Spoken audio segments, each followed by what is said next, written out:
Hi friends and gaming lovers, welcome to V live channel. ఈరోజు నేను మీకు God of War full story తెలుగులో explain చేయబోతున్నాను friends. God of War అంటే దేవుడితో యుద్ధం. ఈ దేవుడితో యుద్ధం, అసలు దేవుడితో యుద్ధం ఏంటి, ఎలా జరిగింది ఏంటి అనేది ఇప్పుడు మీకు ఎక్స్ప్లెయిన్ చేయబోతున్నాను. మన ఎర్త్ మీద అంటే కొన్ని వేల సంవత్సరాల క్రితం భూమి మీద ఇద్దరు పాలిస్తూ ఉండేవాళ్ళు. అందులో ఒకళ్ళు గాడ్స్ అంటే దేవుళ్ళు, ఇంకొకళ్ళు టైటాన్స్. వాళ్ళిద్దరూ స్నేహబంధంతో ఉండేవాళ్ళు. ఒకానొక సందర్భంలో గాడ్స్కి టైటాన్స్కి బిగ్ వార్ జరిగింది. ఈ వార్లో గాడ్స్ గెలిచి టైటాన్స్ని బందీలుగా చేశారు. అయితే ఈ గాడ్స్లో పెద్ద గాడ్ అయిన జ్యూస్, గాడ్స్లో అందరికన్నా పెద్దగా గాడ్ అయిన జ్యూస్ అనే గాడ్కి స్పార్టాలో ఉన్న మహిళతో అక్రమ సంబంధం పెట్టుకొని ఇద్దరి సంతానాన్ని కంటాడు. అందులో ఒకడైన డీమోస్, రెండో వ్యక్తి క్రేటోస్. ఈ క్రేటోస్ ఇతని మీదే ఈ గేమ్ అంతా ఆధారపడి ఉంటుంది. అది ముందు ఎక్స్ప్లెయిన్ చేస్తాను. అయితే జ్యూస్ అనే గాడ్కి తనతో ఉన్న ఒక గాడ్ ఇలా అంటారు, జ్యూస్, నీకు ఫ్యూచర్లో నిన్ను చంపడానికి కారణమయ్యే వ్యక్తి నీకు పుట్టే పిల్లల్లో ఎర్రటి మచ్చలతో పుడతారు అని చెప్తాడు. జ్యూస్ మొదటి సంతానమైన డీమోస్ ఇలాంటి పోలికలు కలిగి ఉంటాడు.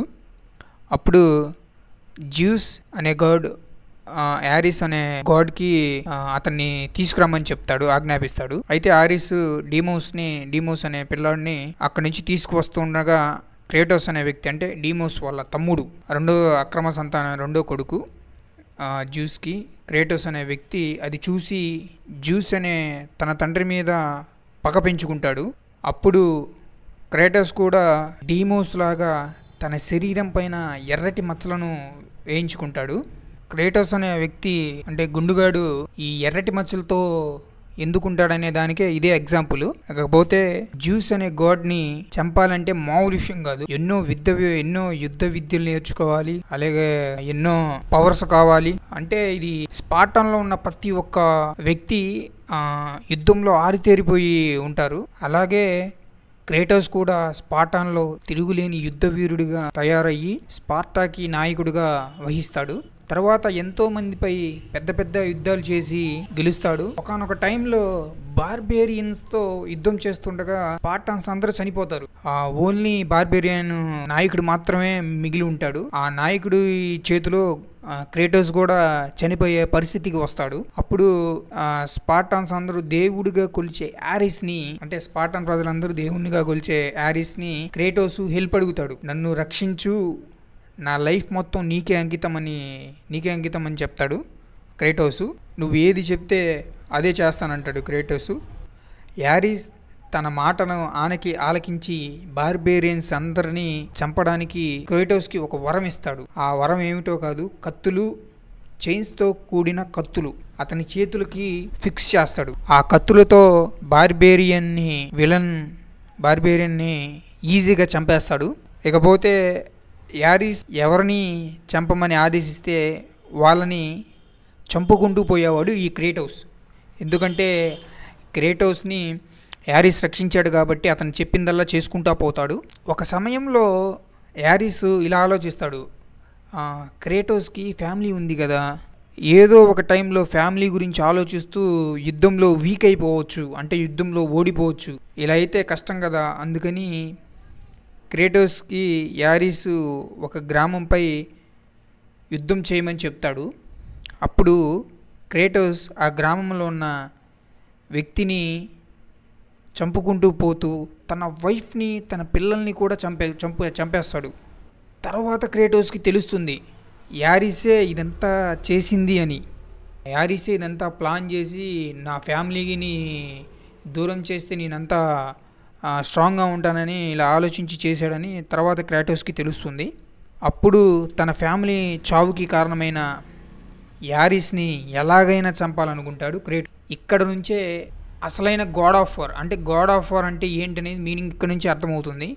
క్రేటోస్కి గాడ్ యారీస్ మధ్య బిగ్ వార్, అందుకే గాడ్ ఆఫ్ వార్ అని పెట్టారు టైటిల్ కూడా. ఇక్కడ మనం ఆలోచించాల్సిన పాయింట్ ఏంటంటే యారీస్ ఏమో ఆకాశం అంత ఎత్తుంటాడు, క్రేటోస్ ఏమో సేమ్ అంత ఉంటాడు యారీస్ ముందు. అయినా క్రేటోస్ ఎలా చంపగలడు అతన్ని? ఇక్కడ ఇంకో పాయింట్ ఉంది. అతన్ని ఎలా చంపగలడంటే పాండోరా బాక్స్ అని ఒకటి ఉంది. ఆ బాక్స్ లో ఆ బాక్స్ ని క్రేటోస్ కనుక సాధించగలిగితే అందులో ఉన్న శక్తితో క్రేటోస్ కూడా యారీస్ లాగా పెద్దగా అయ్యి చివరికి యారీస్ని చంపగలడు.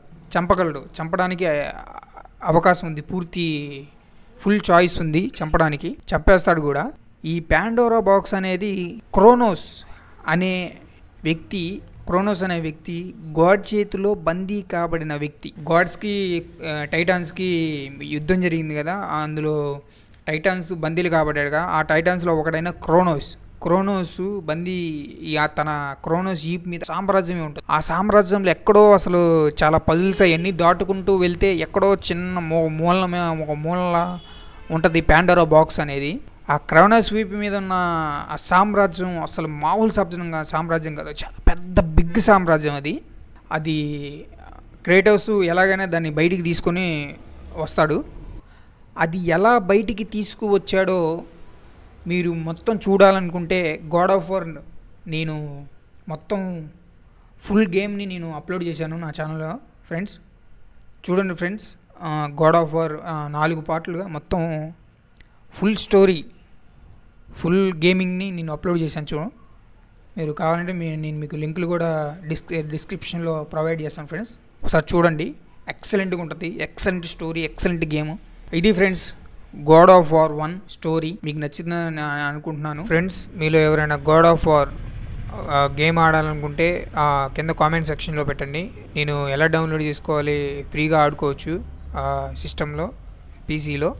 నేను ఎలా డౌన్లోడ్ చేసుకోవాలి, ఎలా ఇన్స్టాల్ మొత్తం చెప్తాను, కింద కామెంట్ సెక్షన్లో పెట్టండి. Thank you friends. ఈ వీడియో మీకు నచ్చింది అనుకుంటున్నాను. Please like and subscribe and share.